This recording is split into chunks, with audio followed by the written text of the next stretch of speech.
안녕하십니까. 저는 이번 화관법 이해와 유해학물질 취급시설 관리를 강의를 맡게 된 한국환경공단 호남권 환경본부의 환경안전부 오세영 대리입니다. 이번 강의는 화관법에 대한 전반적인 이해와 취급시설 관리에 대한 기초 지식을 습득하는 목적으로 제작된 동영상이고요. 이 강의를 들어옴에 있어서 지금 화관법에 대한 전반적인 사항과 취급시설을 어떻게 관리해야 되는 부분들을 개론적으로 교육을 하는 부분이기 때문에 깊이 있는 강의보다는 약간 이런 부분으로 흘러가겠구나 화관법이 화관법이 이런 거구나 하는 목적으로 제작된 동영상이기 때문에 그 이해를 좀 부탁드리면서 가볍게 들을 수 있는 시간을 가졌으면 합니다.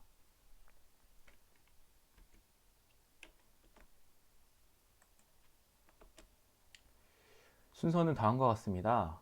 화학사고 유형 분석, 화학물질관리법 개요, 화학물질관리법 취급시설 관리 개요, 취급시설 검사 및 안전진단 구분, 취급시설 검사와 절차, 유해화학물질 취급시설 관리 우수 사례를 소개하는 걸로 하겠습니다. 먼저 화학사고 유형 분석을 하겠습니다. 이 화학사고 유형 분석은 왜 안내를 드리냐면 화관법을 이해함에 있어서 이 화관법의 태생과 어떠한 부분들을 다루고 있느냐는 화학사고의 유형을 분석해 보면 우리가 갖고 있는 취급시설 기준이 어떠한 부분을 집중적으로 다루고 있는지를 확인할 수 있는 부분이기 때문에 가벼운 마음으로 들어줬으면 감사드리겠습니다. 주요 산업단지는 가동기간이 20년이 경과되어 시설이 노후 부식 등 사고 위험이 증대되고 있는 걸로 파악되고 있습니다. 주요 산업단지 경과년수는 울포, 미포가 36년, 온산이 40년, 여수가 47년, 구미가 45년 등 시설의 경과년수가 40년 이상으로 파악되고 있습니다. 2006년도부터 2018년 정부에서 신고된 화학사고는 전체 663건이고 특히 12년 이후에 대폭 증가하는 것으로 보고가 되고 있습니다. 지금 아래 표와 같이 발생 원인별 화학사고 분석 결과를 다음과 같이 볼 수 있습니다. 2006년부터 2018년까지 합계를 보면 2012년에 지금 9건으로 지금 보고가 됐고요. 점차 87건, 104건, 117건, 78, 87, 66으로 계속 증가하는 성향을 볼 수 있습니다. 이 중에서는 작업자의 부주의, 시설관리의 미흡, 운송사고, 기타로 나눌 수 있는데 이 중에서는 시설관리 미흡, 우리가 다루고 있는 시설 기준의 미흡으로 사고 사례가 39%를 사고 사례 중에 39%의 비율을 차지하고 있습니다. 그러면 이 각 화학사고 원인에 대한 사유를 좀 더 깊이 있게 한번 파악해 보겠습니다. 지금 앞서 말씀드렸듯이 시설관리의 미흡, 작업자 부주의, 운송 차량 사고가 크게 세 가지로 나눌 수 있는데요. 각각의 원인은 다음과 같습니다. 시설관리 미흡 같은 경우는 노후화된 설비의 부식균열, 점검 및 유지관리 소홀, 출구시설 기준 미흡으로 시설관리 미흡의 사항들의 원인으로 파악되고 있습니다. 개선 대책으로는 물질별, 시설별, 특화된 취급시설 기준 강화 및 정기 검사를 실시하는 것으로 이 개선 대책을 환경부에서 제시했고요. 아직 물질별로 특화된 취급시설 기준은 없는데 이 부분에 대해서는 화학물질안전원에서 연구 용역이 진행되고 있는 것으로 파악되고 있습니다. 지금은 이제 저희가 이제 알고 있는 시설별로 특화된 취급시설 기준이 이루어지고 있습니다. 작업자의 부주의 같은 경우는 안전기준 미흡, 규정 미흡, 작업수칙 미준수, 반복 작업에 따른 안전 불감증으로 작업자의 부주의의 원인이 되었습니다. 이에 대한 개선 대책으로는 유해물질 취급자의 안전교육을 실시하고 있고 사업장 자체 안전수칙을 제정 및 이행하게 되어 있습니다. 이런 부분들은 이제 좀 더 사업장에서 아시긴 하겠지만은 유해관리 계획서에 대한 부분들이 많이 있지요. 그리고 또 한 가지는 장애영 평가서에 우리가 관리적 대책 부분이 이에 해당된다고 볼 수 있습니다. 운송 차량 사고, 과속, 졸음운전, 무리한 운행에 따른 교통사고로 그 원인을 확인할 수 있습니다. 거기에 대한 개선 대책으로서는 유해물질 운전자 안전교육을 8시간 실시하고 있고요. 운반계획서 제출을 의무화하고 있습니다. 지금 앞서 보아와 같이 지금 사고 사례 중에 운송 차량 사고 같은 경우는 운반 작업자들, 운송하시는 운전자분들의 사고로 대부분이 많습니다. 대부분 탱크로리에 시설이 노후화된 부분들보다는 대부분 이제 전복사고, 교통사고, 음주사고 이런 부분들이 대로 이루어져 있습니다. 다음은 화학물질관리법 개요에 대해 설명드리겠습니다. 화학물질은 다음과 같이 이루어져 있습니다. 화학물질은 유독물질, 제한금지물질, 허가물질, 사고대비물질, 일반 화학물질이 되어 있습니다. 저희가 일반적으로 이제 화학물질이라고 하면은 이렇게 분류가 되어 있는데요. 대부분 이제 이 물질 같은 경우는 이제 화학물질 같은 경우는 저희가 이제 사업장에서 이런 질문을 많이 하시죠. 우리가 쓰고 있는 화학물질이 어디에 해당되나요? 라는 질문보다는 화관법 대상인가요? 라는 질문을 많이 하게 됩니다.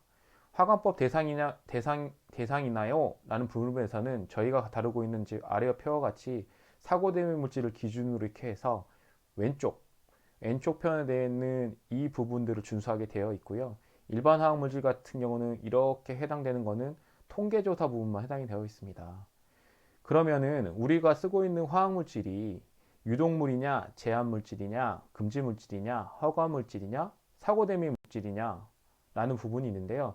이거 같은 경우는 그 화학물 사업장에서 지금 보유하고 있는 MSDS에 있는 카스 넘버를 기준으로 해서 화학물질 정보 시스템 NCIS에 접속을 하셔서 카스 번호를 입력하시면 되면 카스 번호 입력하게 되면 그 물질이 유독물질인지 제한물질인지 금지물질인지 허가물질인지 사고대미 물질인지 분류를 해줍니다. 아니면 기타 일반 화학물질이냐 고 나오겠습니다. 지금 수처리 공장 같은 경우는 지금 일반 화학물질이 뭐냐면은 저희가 그 응집제 그 다음에 응집제가 대표적인 부분이 있겠죠.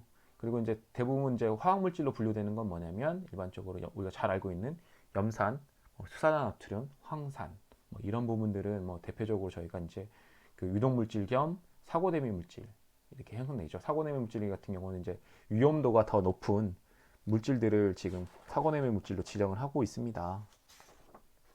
그래서 지금 우리가 처음 사업장에서 해야 될 게 뭐냐면 우리가 쓰는 물질이 화관법으로 해당되는 물질이냐 해당되지 않는 물질이냐를 구분하는 게 그 처음 물질을 씀에 있어서 구분을 해야 아래와 같은 사항들을 저희가 준수를 해야 되거든요. 다시 말씀드리면은 우리가 쓰는 물질이 카스 넘버를 들었더니 유독물질이네 라고 판단이 되면은 아래에 있는 사항들을 다 해야 되는구나 라고 판단을 하고 이 부분들을 놓치면 안 됩니다. 그러면 자세하게 저희가 그 설명을 하나씩 한번 드리겠습니다. 예를 들어서 선생님 쓰는 사업장 내에서 예를 들어서 유독물질인 수산화나트륨을 우리가 유독물질인데요. 유독물질 같은 경우는 이제 여기서 수입하게 된다면 수입신고, 수입허가, 그리고 사용하는 부분들은 수입, 제조, 수입, 사용허가를 득해야 됩니다.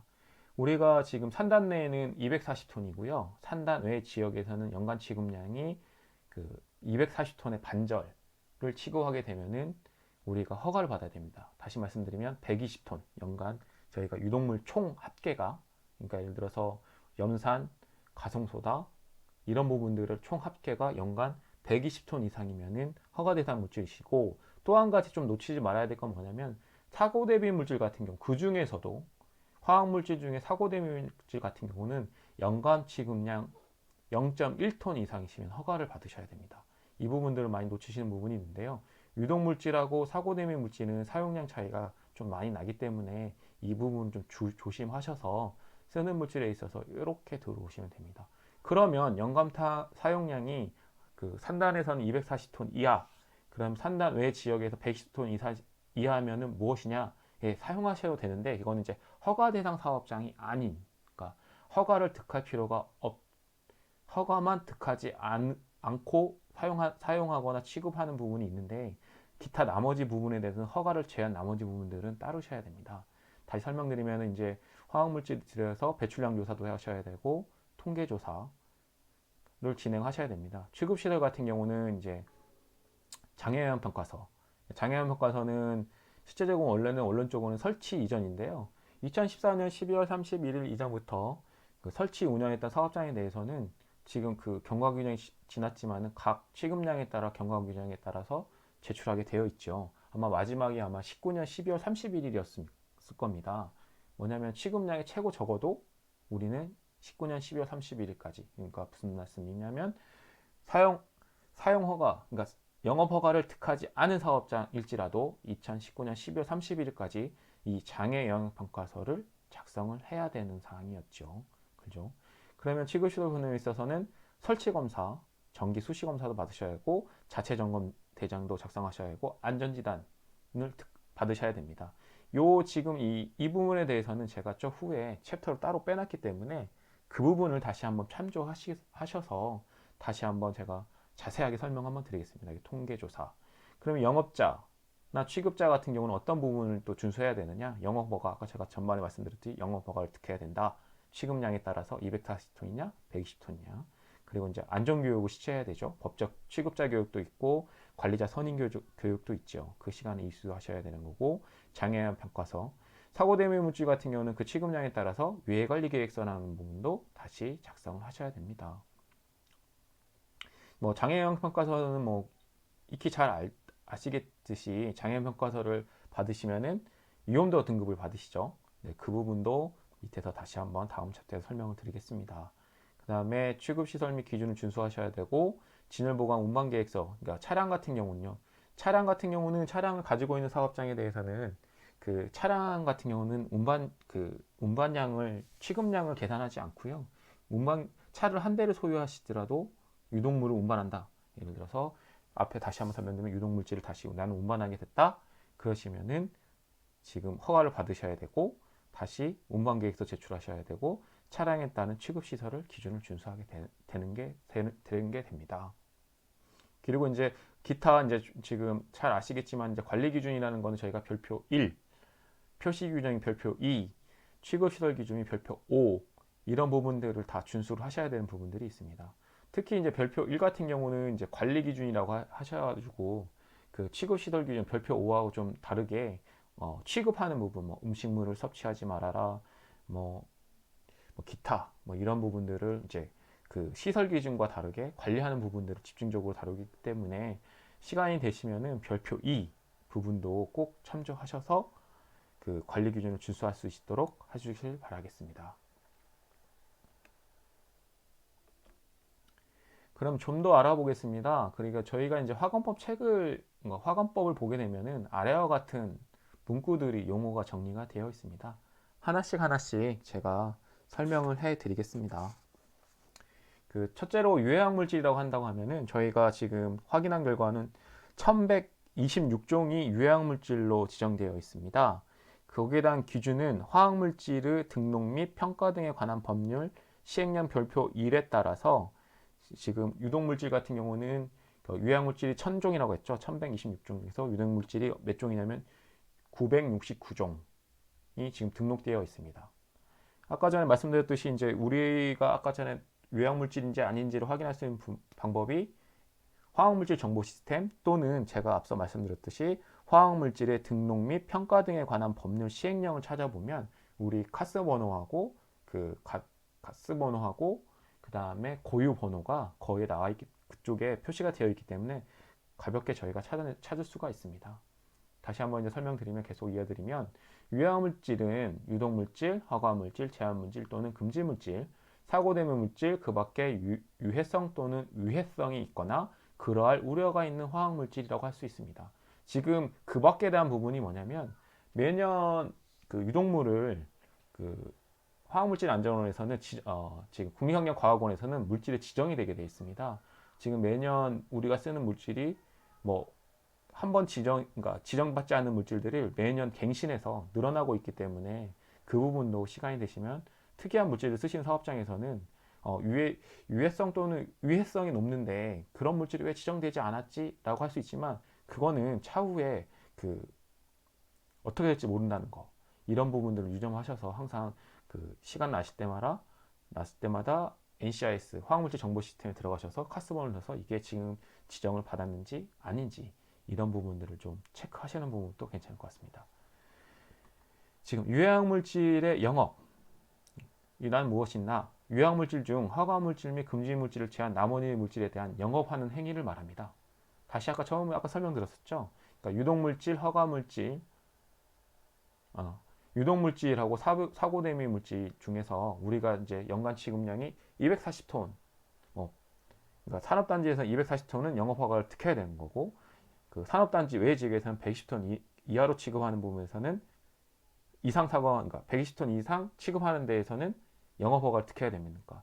그러니까 사업장에서 약간 헷갈려 하시는 게 뭐냐면, 산업단지가 240톤인데, 우리는 산업단지 외면은 우리가 덜 위험한 게 아니야? 그러니까 거기에 2분의 1이라고 했으니까 뭐 280톤 아니야? 480톤 아니야? 뭐 이렇게 착각하시는 분들이 있는데요. 전혀 그렇지는 않습니다. 산업단지는 이제 취급량들이 많기 때문에 거기는 이제 산업단지는 이제 그런 위험한 물질들을 취급하는 부분들을 좀 모아놨지 않습니까? 그리고 또 한 가지는 거기는 그 자체 뭐 방제할 수 있는 이제 방지 시설들이나 그 다음에 이제 폐수 처리장이나 이런 것들 구축이 잘 되어 있는데, 산업단지 외 지역에서는 그거 예를 들어서 사고가 났을 때 방제나 중화 처리하는 부분들에 문제가 있기 때문에 그 취급량을 240톤 이하로 떨어뜨리는 부분이 있기 때문에 약간 오해는 하지 말아주셨으면 좋겠습니다. 그러면 유해성이라는 건 도대체 뭐냐? 이 유해성. 화학물질의 독성 등 사람이나 건강, 환경에 좋지 아니한 영향을 미치는 유해물질의 고유 성질이라고 볼 수 있습니다. 뭐 예를 들어서 벤젠은 발암성이기 때문에 위험해 라고 하는 거는 유해성입니다. 위험하다는 거. 예를 들어 우리가 뭐 포르말린을 마시면 위험해, 이런 부분들 있죠. 이런 부분, 염산의 가스를 마시면 위험해. 맞습니다. 이거는 유해성입니다. 그러면 위해성은 뭐냐? 유해성 있는 화학물질이 노출되는 경우 사람의 건강이나 환경에 피해를 줄 수 있는 정도입니다. 정도. 예를 들어서 아까 설명드렸듯이 벤젠이나 염산을 마셨을 때, 어느 정도 마셔야지 나한테 피해가 오는 거지?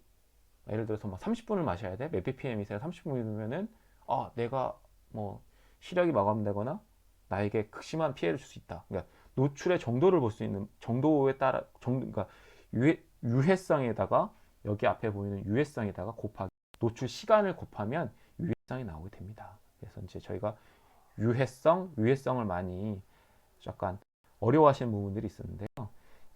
유해성에다가 곱하기 노출 시간을 하면 요 유해성이구나, 이렇게 이해를 하시면 쉬울 것 같습니다. 그러면 이제 취급시설, 우리가 제일 지금 오늘의 강의의 목표죠. 그러면 취급시설이 무엇이냐 라는 걸 한번 알아보겠습니다.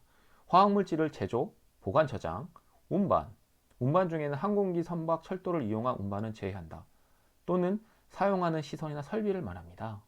이 중에 지금 빠져 있는 건 뭐냐면 저희가 사회배관이라고 있습니다. 사업장과 사업장 사이에 주고받는 배관, 사업장에서 부두로 나가는 배관, 이런 부분들 빠져 있긴 한데요. 요것도 포함이다. 그러면 항공기, 선박, 철도는 왜 제외냐?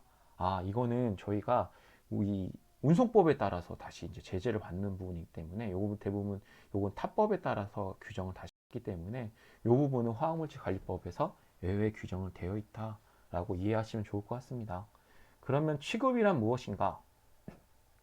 유해물질 취급. 유해물질을 제조, 수입, 판매, 보관, 저장, 운반 또는 사용하는 것을 취급이라고 합니다. 우리가 취급자 교육 막 이런 표현을 들어보시는 분들도 있으실 거예요. 그래서 이제 취급은 이런 거구나. 그러니까 저희가 운반도 하고 사용도 하고 이런 부분들. 그리고 이제 여수한단 같은 거 대단위 사업장에서는 이제 저희가 이제 대정비라고 해서 그 대정비 기간에 작업자들도 취급자 교육을 받게 됩니다. 그러면 이 정비하시는 기간에 왜 취급자 교육을 받느냐라는 질문을 하시는 부분들이 있는데요. 혹시나 뭐 예를 들어서 용기 안에 청소를 해야 되는 대정비 기간이에요. 근데 그 유독물이 남아있는 상태에서 취급을 하고 탱크로리를 클리닝 하는데 혹시나 유독물이 남아있는 상태에서 노출될 것을 방지하기 위해서 취급자 교육을 받게 됩니다. 그렇기 때문에 예를 들어서 우리가 일반 사업장에서 유독물을 취급한다, 뭐 만진다, 이런 부분들 있죠. 이런 분들은 취급자 교육을 다 받으셔야 돼요. 그러니까 무슨 얘기냐? 뭐 밸브를 만진다거나 그러니까 배관을 교체하는 작업을 사업장 내에서 자체적으로 하시는 분들, 이런 부분들도 이제 취급자 교육을 받으셔야 된다는 부분이 있습니다. 그 부분은 이제 오해 없이 꼭 취급자 교육을 받아야 된다고 생각하시면 돼요. 그러면 종사자 교육은 무엇이냐? 종사자 교육은 이렇습니다. 사업장에서 관리자, 취급자가 아닌 이런 분들이죠. 예를 들어서 매일같이 청소하시는 우리 도와주는 선생님들, 아니면은 경비하시는 경비 아저씨분들, 그리고 우리 회계를 봐주시는 회계하시는 분들, 우리 업무, 우리 사업장 내에서 혹시나 사고가 났을 때 그 피해를 입을 수 있는 사람들을 다 종사자로 보시면 됩니다. 그래서 이제 취급자는 실제적으로 취급지로 만지시는 분들, 아니면 직접적으로 접촉이 가능하신 분들, 종사자는 무엇이냐? 제3차의 피해를 볼 수 있는 거예요. 직접 만지지도 않았는데 거기다 피해를 볼 수 있다. 예를 들어서 뭐 큰 공장에서, 예를 들어서 뭐 염화수소를 취급하는 공장에서 염화수소가 누출이 돼서 실제로 취급하지 않지만 우리가 있는 내부에 있는 공무에 있는 회계를 보시는, 아니면 기타 뭐 청소하시는 분들을, 이런 부분들이 피해를 볼 수 있기 때문에 이런 분들에게도 우리 사업장에선 이런 유독물을 쓰고 있다라는 거를 교육을 시켜서 위험성을 알리기 위한 방법입니다. 아마 지금 연간 2시간 이상 해야 되는 걸로 알고 있습니다. 그래서 2시간 하시고 매년 화학물질안전원에 보고를 하게 되어 있습니다. 이 부분들은 놓치지 마시고 꼭 보고를 해 주십시오. 그럼 마지막으로 화학사고는 무엇인가? 시설의 교체 등 작업 시 작업자의 과실, 시설 결함, 노후화, 자연재해, 온소사고 등으로 인하여 화학물질이 사람이나 환경에 누출되어 발생한 일체의 상황을 말하고 있습니다.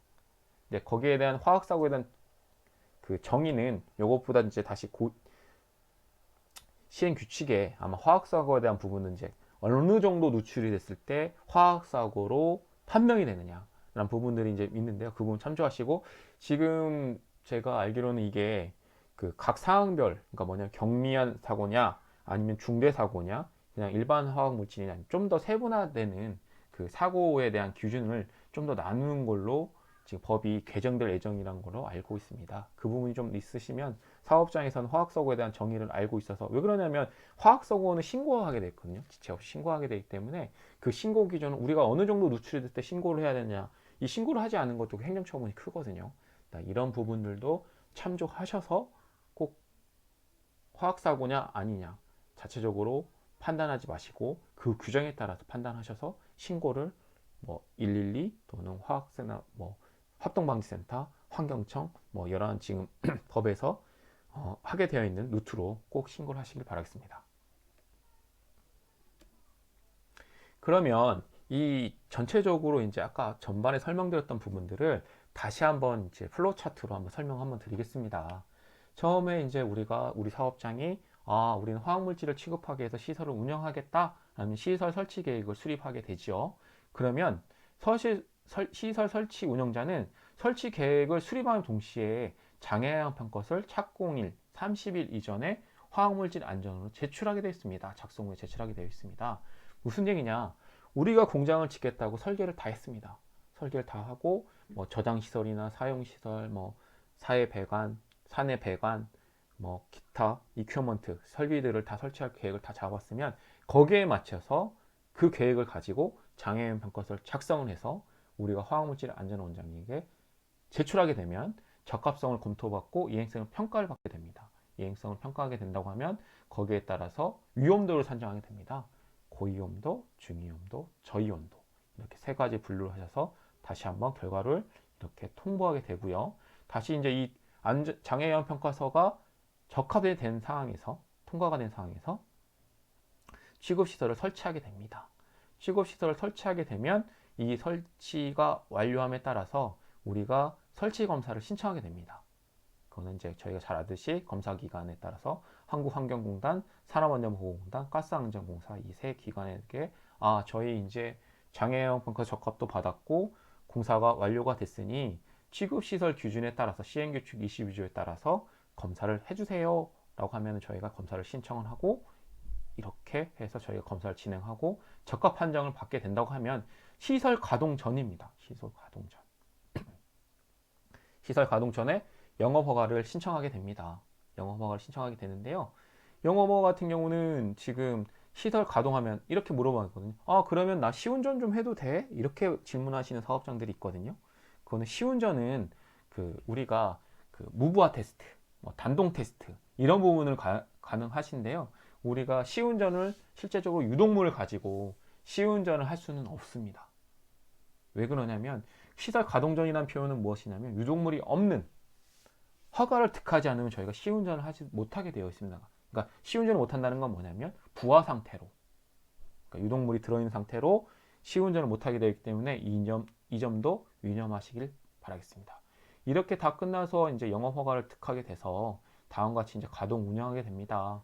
그러면 가동 운영한 사업장에서는 아래와 같은 사항들을 준수하게 됩니다. 자체 점검 대장, 정기 검사, 수시 검사, 안전 진단.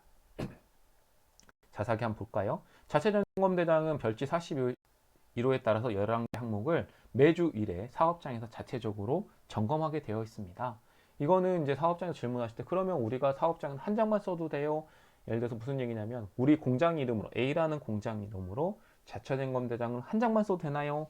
라고 질문한 사업장들이 있는데요. 한 장만 쓰면 또 될 수 있지만 좀 더 저기 안전원에서 환경부 같은 경우에서는 좀 더 조금 나눠달라. 무슨 얘기냐면 저장 시설 부분, 그 다음에 제조 사용 시설 부분, 보관 시설, 이렇게 이 카테고리를 묶어서 이렇게 해서 좀 나눠달라라고 지금 많이 했기 때문에 그 부분은 그렇게 참조하셔서 약간 조금 더 한 장보다는 약간 좀 시설 단위별로 또 나눠서 진행하는 게 좋겠구나 라고 생각하시면 됩니다.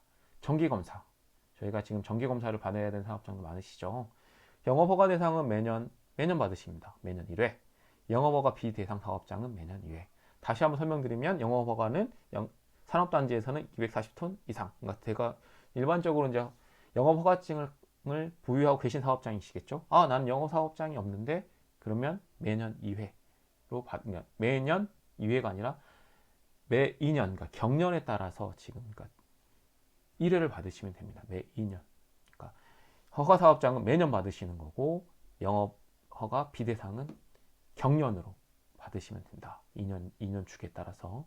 여기서 수시검사는 또 무엇이냐? 수시검사. 수시검사 같은 경우는 화학사고가 발생한 경우 7일 이내에 받는 사고. 또 한 가지는 지방환경관서장이 검사를 명한 경우를 받을 수 있습니다.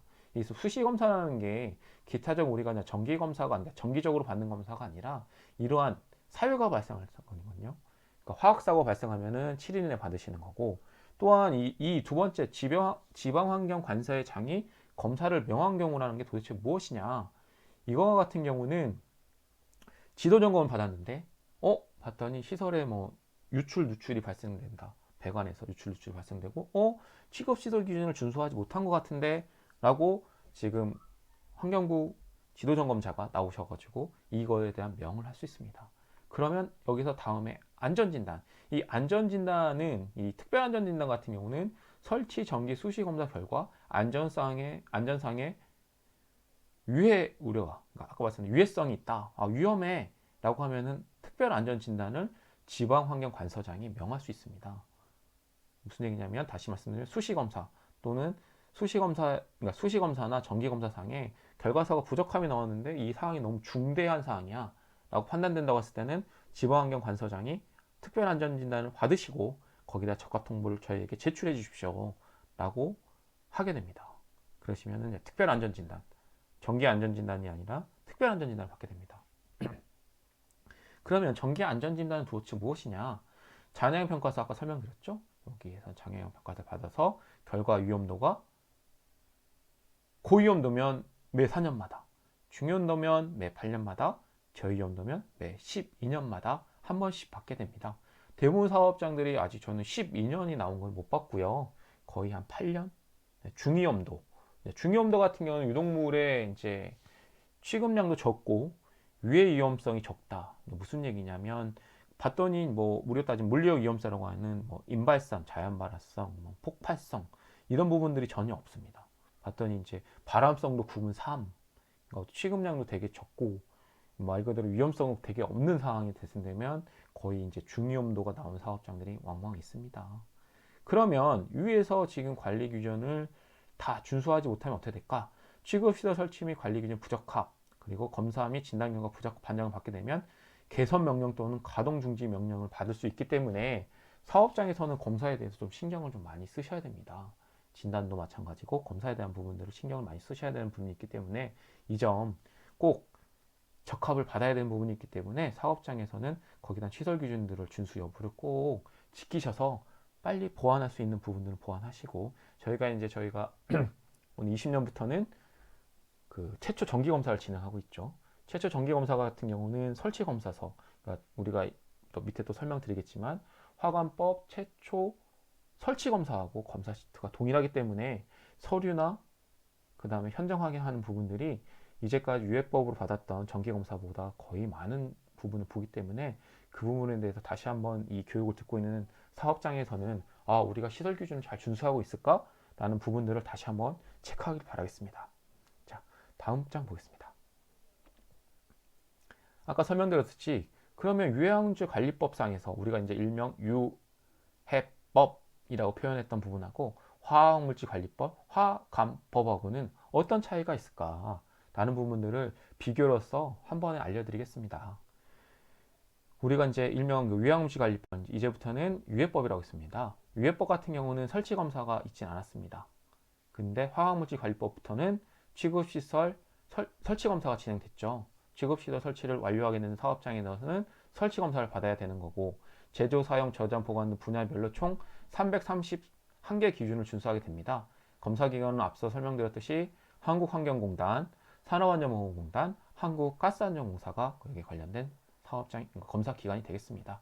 그러면 저희가 2014년 12월 31일까지 받았던 이 유해법상에서의 정기 검사는 무엇이었느냐? 똑같았죠, 매 1년. 근데 취급량이 좀 다릅니다. 연간 5,000톤 이상 제조 사용하는 부분이 있었고 200톤 이상의 저장 보관하는 사업장들이 그 정기 검사를 받게 됐습니다. 항목 같은 경우는 제조, 저장 등 총 41개 기준이었고요. 검사 기관은 잘 아시겠지만 시, 도지사에서 해서 지자체 공무원들께서 검사를 진행하게 됐죠. 그래서 이제 조금 약간 취급량이 연간 취급량이 많이 줄었죠. 5,000톤에서 240톤으로 줄었죠. 요거는 이제 의미가 이제 저장 보관 능력은 의미가 없어졌지만, 그러면 화관법에는 어떻게 했느냐? 영업허가 대상은 매년 1회, 영업허가 비대상 같은 경우는 2년마다 1회를 받게 되어 있습니다. 대상은 유해화물질 취급 사업장. 이 취급 사업장이라는 건 뭐냐면 그냥 아까 말씀드렸듯이 취급하는 사업장 중에서 영업허가 대상, 영업허가 비대상을 총칭하는 단어라고 볼 수 있습니다. 항목 같은 경우는 제조, 사용, 저장, 보관 등 분야별 총 210개 기준의 정기검사가 되어 있습니다. 검사기관은 앞서 말씀드렸듯이 한국환경공단, 산업안전보건공단, 가스안전공사가 검사기관이 되게 되어 있습니다. 유해법상에도 수시검사가 있었는데요. 화학물질 유출사고가 발생한 경우 15일. 지금 이 법이 화관법으로 바뀌면서 수시검사 같은 경우는 화학물질 유출사고 발생한 경우 7일 이내에 신청을 하게 되어 있습니다. 신청을 하고 검사 결과서 받아야 하기 때문에 화학사고에 대한 개선 명령이나 화학사고가 누출이 됐으면 사고가 난 동시에 저희 쪽에 수시검사에 대한 검사 신청을 하셔야 되는 부분이 있습니다. 이 점도 유념하셔서 7일 이내에 모든 결과서까지 다 나와야 되는구나, 이 부분들도 참조하셔서 꼭 빠지지 않길 바랍니다.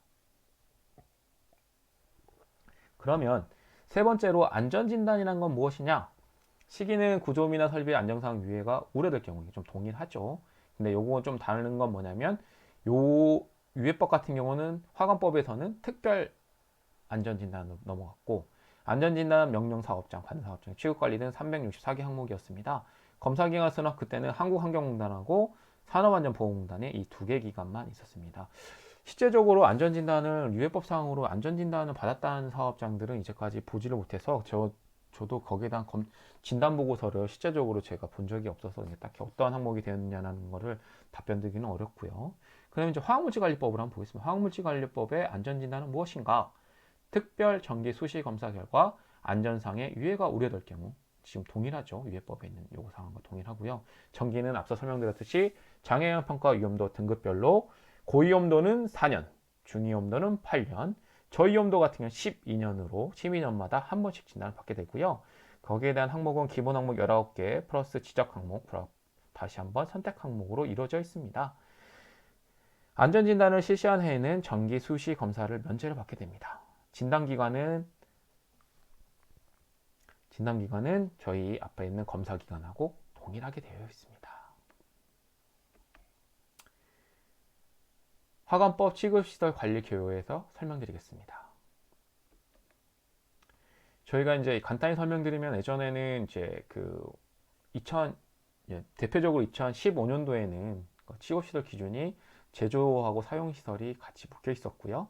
실내 저장하고 보관이 같이 묶여 있어서 같은 별표가 구성되어 있었고, 실외 저장 보관 시설도 같이, 지하 저장 보관 시설이 같이, 차량 운반 시설 이렇게 배관 이송 시설에서 총 하나, 둘, 셋, 넷, 다섯, 6개의 지금 아마 기준으로 나와 있었는데요. 이게 시행규칙 별표 5에서 다시 제정이 되면서 어디로 갔냐면 화학물질 안전원 고시로 넘어가면서 다시 이렇게 분류가 됐습니다. 제조 사용시설은 그대로 묶여 있고, 실내 저장, 보관 시설, 실외 저장, 보관 시설. 왜 그랬었냐면 예전에 저장하고 보관 시설이 같이 한 기준에 있다 보니까 어떨 때는 저장에 해당되는 거, 어쩔 때는 보관에 해당되는데 이 부분들이 약간 어려웠어요. 헷갈렸어요. 그러다 보니 거기에 대한 부분들이 많이 있어서 민원이 많이 있어서 그렇게 하지 말고 저장은 저장대로, 보관은 보관대로 나눠서 양가 조금 더 구체화하자라는 부분이 이제 그 큰 틀에서 이제 제정이 되면서 안전운고시에서는 이렇게 나눠진 부분이 있고요. 차량 같은 경우는 운송하고 운반을 좀 나눴습니다. 잘 아시겠죠? 운송은 무엇인가? 라는 거냐면 탱크로리가 운송이 되는 거예요. 운반은 무엇인가? 우리가 카고 차량, 뭐냐면 카고 차량에 짐을 싣고 우리가 드럼을 싣고 이런 부분은 운반을 좀 나눠서 약간 특화시켰던 부분이 있고요. 배관 이송 시설이라는 용어를 썼던 거를 사회 배관 이송 시설 용어를 쓰면서 조금 더 용어에 대한 부분들을 좀 명확화했던 부분들이 제정되면서 이렇게 큰 틀에서 나눠졌다라고 파악하시면 될 것 같습니다. 그러면 유해물질 취급시설 기준의 현황을 좀 알아보겠습니다. 취급시설 설치의 관리 기준은 유해물질 취급 설치 및 관리 기준 시행규칙 별표 외에 큰 틀에 대한 부분들이 이렇게 나와 있고요. 각 시설에 대한 세부 내용들은 유해물질 취급시설 설치 및 관리에 관한 고시로 좀 더 앞서 설명드렸듯이 좀 세분화되어 있고요. 여기서 조금 더 바뀌었던 게 뭐냐면 2018년도 7월 3일 날 소량 취급에 대한 부분들이 있습니다. 지금 소량 취급에 대한 부분들은 요 고시를 보고 취급량이 소량, 아까 말씀드린 120톤 이하에 취급하는 사업장 중에서도 취급하는 설비가 너무 소량이다.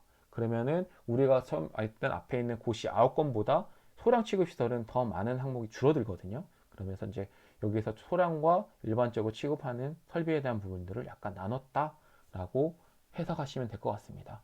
검사 및 안전진단 방법은 어디서 확인할 수 있느냐? 취급시설 검사 및 안전진단 방법에 관한 규정 고시 2019-157호에 보면 확인할 수 있고요. 그리고 소량 취급시설 및 이런 설치 정기 수시 검사 방법에 대한 고시는 2019-1호 2019년 2월 11일 되었던 이 고시를 참조하시면 될 것 같습니다. 안전성 평가, 예전에 맞는 안전성 평가였었는데 이거는 이제 약간 기존에는 화관법 기준을 준수하지 못하는 부분에 대해서 이런 부분 저런 부분들을 파악해 주겠다고 했던 부분들이 이제는 바뀌어서 이제는 그 안전성 평가가 그런 부분보다는 이제 특화되어 있는 부분, 무슨 얘기, 특화된 부분, 좀 죄송합니다. 특화 부분이 아니라 어떤 특허를 받았다거나 우리는 이거 말고 이런 시설로서의 기준을 준수할 수 있는데 이런 부분들을 좀 판단해 주세요 라는 부분으로 처음에 했었던 부분하고 좀 많이 달라졌습니다. 기타 이제 여기에 보였던 이 세 가지의 부분이나 법상은 어디서 확인할 수 있냐면 공통적으로 이제 환경부 홈페이지요. 그다음 화학물질 안전 홈페이지, 국가법령정보센터를 확인하시게 된다고 하면 이러에 대한 관리 규정들을 확인할 수 있는 부분들을 이쪽 홈페이지를 방문하셔서 참조하시면 될 것 같습니다. 지금 일부 마지막으로 취급시설 검사 및 진단 구분을 대해서 설명을 좀 해드리겠습니다. 저희가 취급시설 검사 같은 경우는 다시 한번 아까 설명드렸듯이 설치검사, 정기검사, 수시검사로 나누게 되어 있습니다. 간단히 앞에 설명드렸기 때문에 간단히 이제 설명을 드리겠습니다.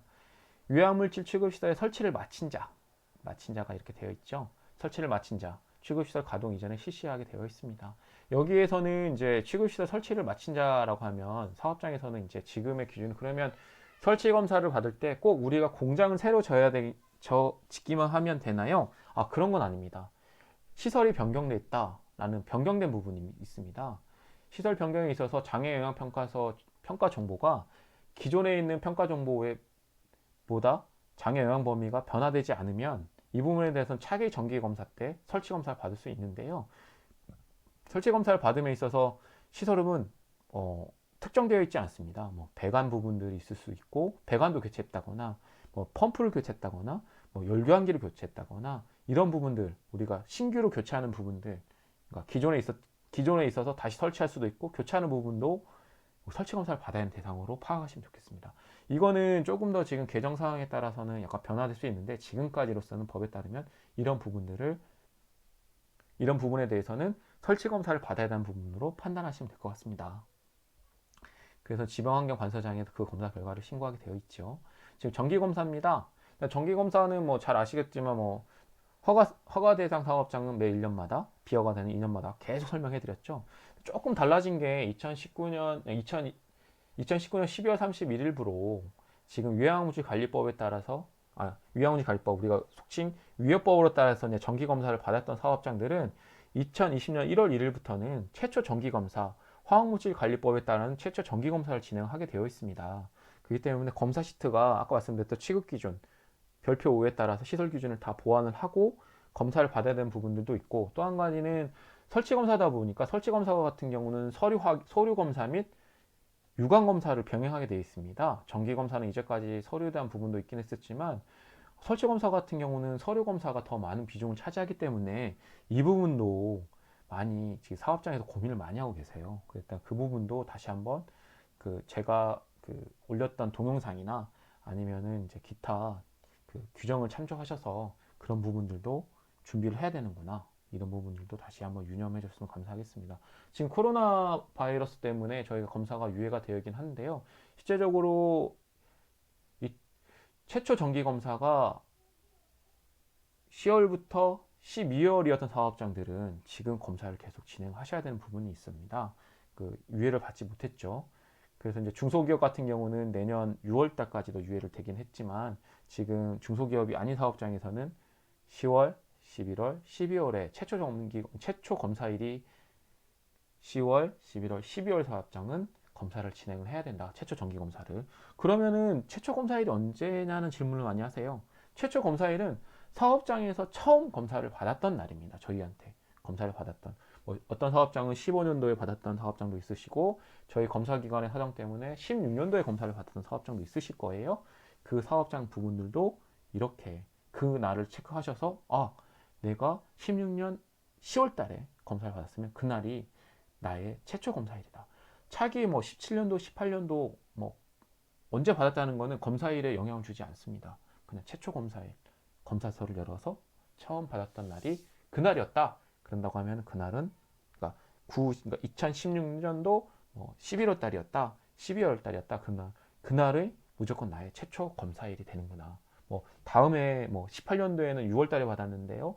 뭐 19년도에는 4월 달에 받았는데 이거는 최초 검사일이 아닙니다. 이건 좀 오해하지 마시길 바라겠습니다. 수시 검사는 앞에 또 설명드렸었죠. 사고가 나면은 받아야 되는 거구나. 그리고 또 한 가지는 화학 사고가 우려되는 경우에 수시 검사를 받아야 되는구나. 이렇게 다시 한번 앞서 설명드렸던 것을 간단히 설명하고 넘어가겠습니다.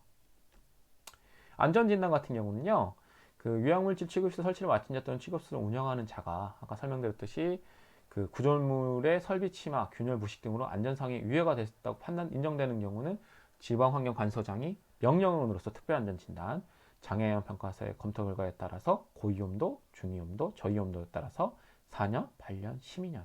이것도 마찬가지로 검사기관에서 안전진단을 받고 지방환경관서장에게 진단보고서를 신고해야 되는 부분으로 나눠져 있습니다. 지금 여기까지 일부 순서를 마치고요. 이제까지는 화관법에 대한 부분들, 뭐 사고부터 각각에 대한 취급자가 어떻게 지켜야 되는 건지, 뭐 용어에 대한 정리, 뭐 기타 부분들을 안내를 했다 보면 2부부터는 좀 더 검사란 이런 부분이고, 그리고 실제적으로 검사를 했을 때 나왔던 우수 사례들이 이런 것들이 있구나 라는 부분들을 파악할 수 있는 시간을 가져가기 때문에요. 2부 순서부터는 이제 그런 부분들을 집중적으로 설명해 드리는 걸로 하겠습니다.